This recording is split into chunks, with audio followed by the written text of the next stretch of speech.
ان میں سے نمبر 1 ایران ہے۔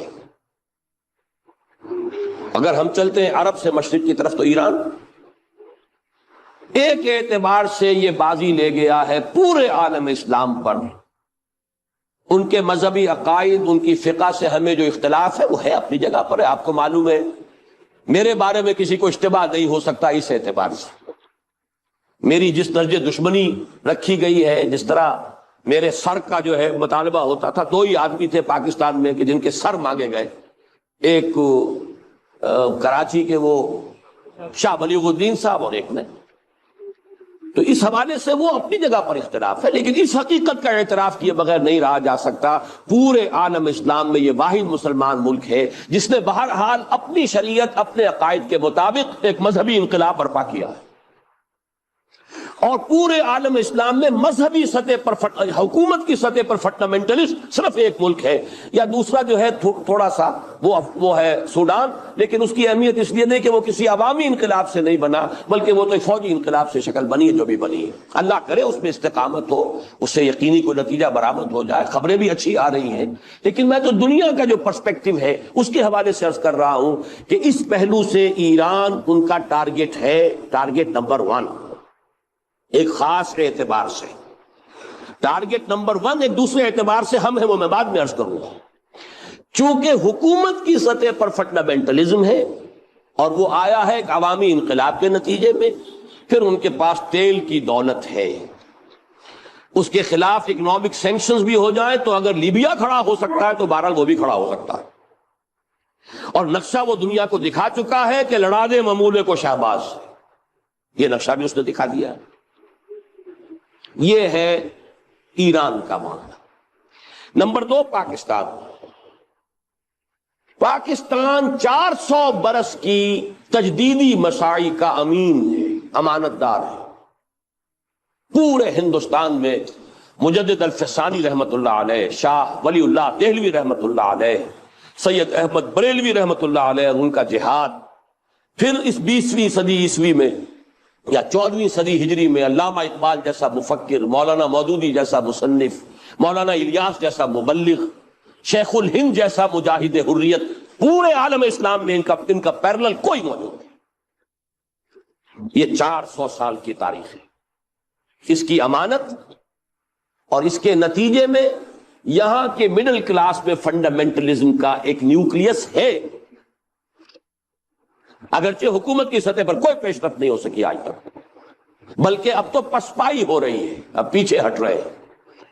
وہ ہمارے ان سیاسی جو بھی زعماء ہیں، جو جماعتیں ہیں، ان کی غلطی اور الیکشن ہی کو واحد میدان بنا کر اس کے اندر اپنا سارا وقت و توانائی اور قوتیں ضائع کر دینا، یہ ہے در حقیقت جس کا کہ یہ صدا مل رہی ہے کہ اس اعتبار سے تو پسپائی کی طرف ہے معاملہ، کسی پیش رفت کی طرف نہیں ہے۔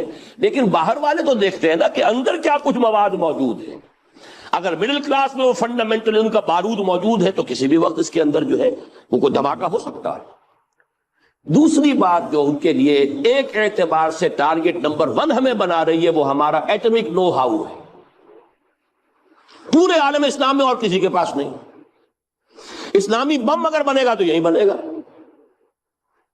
یہ ہے مختلف اسباب جس کے بنا پر ایران اور پاکستان کو آپ بریکٹ کر لیجئے، یہ اس نیو ورلڈ آرڈر یا آج کی میری گفتگو کے حوالے سے یہودی اور عیسائی گٹھ جوڑ کا جو ٹارگٹ نمبر 1 ہے، ایک اعتبار سے ایران ہے، ایک اعتبار سے پاکستان۔ ان میں سے نمبر 1 ایران ہے۔ اگر ہم چلتے ہیں عرب سے مشرق کی طرف تو ایران ایک اعتبار سے یہ بازی لے گیا ہے پورے عالم اسلام پر۔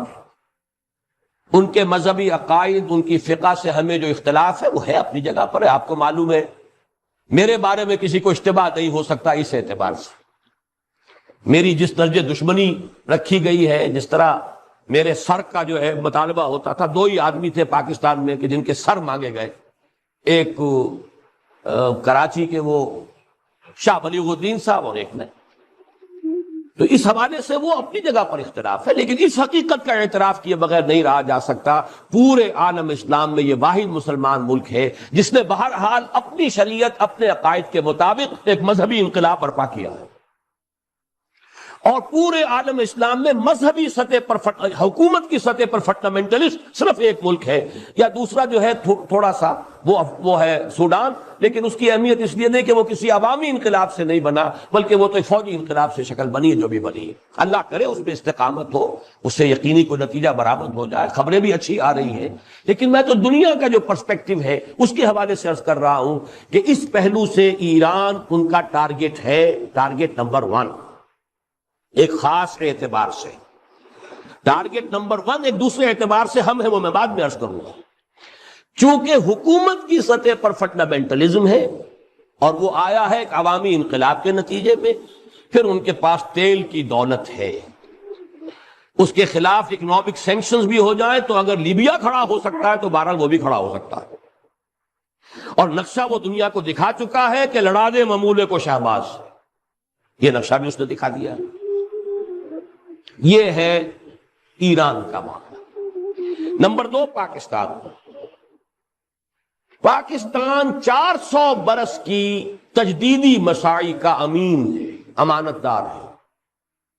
پورے ہندوستان میں مجدد الفسانی رحمت اللہ علیہ، شاہ ولی اللہ دہلوی رحمت اللہ علیہ، سید احمد بریلوی رحمت اللہ علیہ، ان کا جہاد، پھر اس 20ویں صدی عیسوی میں یا 14ویں صدی ہجری میں علامہ اقبال جیسا مفکر، مولانا مودودی جیسا مصنف، مولانا الیاس جیسا مبلغ، شیخ الہند جیسا مجاہد حریت، پورے عالم اسلام میں ان کا پیرلل کوئی موجود نہیں۔